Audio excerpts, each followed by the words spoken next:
Welcome to training number 10, Intro to Conflict Management. This is a quote from Margaret Heffernan. She said, "For good ideas and true innovation, you need human interaction, conflict, argument, and debate." I chose this quote because conflict can sometimes be viewed as a negative thing, something that people want to avoid at all costs, and it's seen as a bad thing if it shows up on a team or in a relationship. But really, conflict is just part of interacting with others. Anytime you're interacting with another person, you're going to have different values, different goals, and different ways of seeing the world. So it's just about managing that conflict. It's not about eliminating the conflict. And that's one reason that I avoid using the word conflict resolution, because I don't think conflict is ever really fully resolved. There's always some level of conflict, just about managing that effectively. I do have a training that we'll be doing later on titled Conflict Resolution, but it's more about reaching mutual understanding, mutual agreement about the next steps forward. It's not about eliminating the conflict completely. So that's the goal for today, just to learn how to manage conflict effectively, to learn when to use different strategies in different situations when you're interacting with people. So here's the chart we're going to be covering today. As you can see, this is a decision matrix to help you decide what strategy to use in different situations. And it's a chart with a vertical and a horizontal axis. And on the horizontal axis, we have concern for other or relationship. So the question you want to ask yourself there is, how important is the relationship to me? How important is this other person to me? And how important is maintaining peace within the relationship? So if the relationship isn't that important, you might end up in avoiding, or you might end up in aggressive competitive. But if the relationship is important to you, you may accommodate the other person, you may try to compromise with them, or you may try to collaborate with them. So that's the horizontal axis. And then the vertical axis, we've got concern for self or outcome. And here's where you want to ask yourself, how important is the outcome to me? Is it just a $5 sandwich, or is it $1 million deal where the stakes are really high and there's a lot on the line? And then you also want to ask yourself, how important is my personal safety, my well-being attached to this outcome? How much do I need to take care of myself and protect myself in this situation, and what's important to me in this situation? So if it's not important to you, if the outcome's not that big deal, you might avoid the conflict altogether, or you might accommodate the other person. But if the outcome is important to you, you may be aggressive and competitive, trying to get the result that you want. You may try to compromise, or you may try to collaborate. So the collaboration is when both the relationship and the outcome is important to you. That's when you try to aim for collaboration. And I wanted to point out that a lot of conflict management books and strategies and trainings focus exclusively on collaboration. And there's good reason for that. It can really transform a team, it can transform a relationship, and produce amazing results. But it's not the only solution. It's not the only way to deal with a conflict or a difference of opinion. And that's because there are some downsides to it. And one of the ideas I'm going to be putting here is that each one of these is appropriate and effective in the right situation.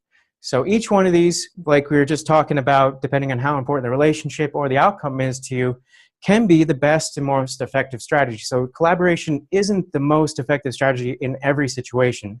So one of the drawbacks of collaboration is that it takes a lot of time.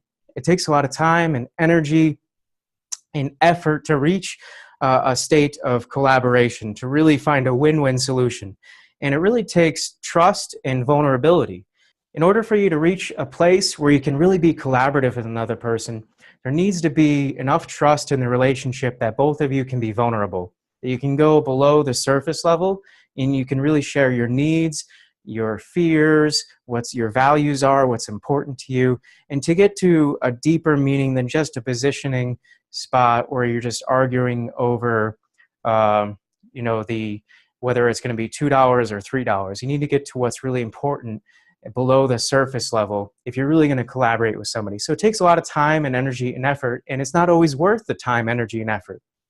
And I want to give you a quick tool that you can use if something's both the relationship and the outcome is important to you, but you just want to make it move a little bit faster and you just want to find a way to get through a decision. This is from Stephen Covey's 7 Habits of Highly Effective People.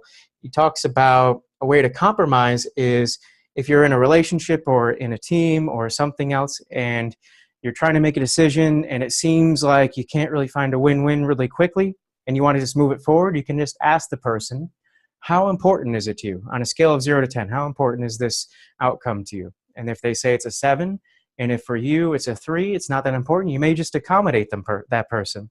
And then maybe in another time when something's really important to you and it's not that important to them, they may accommodate you and say, oh, it's really important to me. It's about a 7 right now. And for them, it's a 3.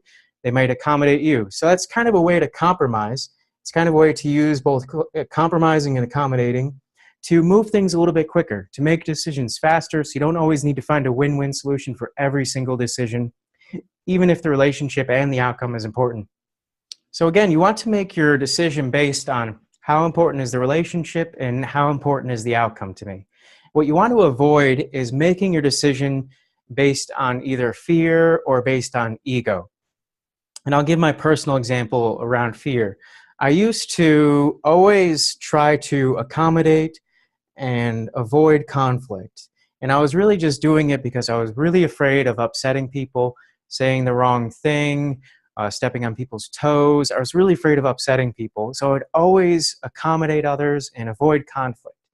And what this did is it just built up a lot of resentment in me because I wasn't taking care of my own needs. I wasn't taking care of myself in any of my relationships or any of the situations that were important to me and the outcomes that were important to me. So I just built up a lot of resentment for different people in my relationships. And what would happen is one day I just explode and go into aggressive, competitive style in the wrong situation when it really wasn't appropriate for me to be aggressive and competitive. But I just had so much built up resentment that it would just explode. So you want to avoid making this choice based on fear. And you want to avoid making this choice based on your fear of upsetting people all the time by default. And the other thing you want to avoid is making your choice based on ego or pride or just trying to put others down so you can feel better about yourself. And that's where sometimes people go into the aggressive competitive side. They just default to always being aggressive, always being competitive, just because they like to win, they like to put others down, they like to feel better about themselves.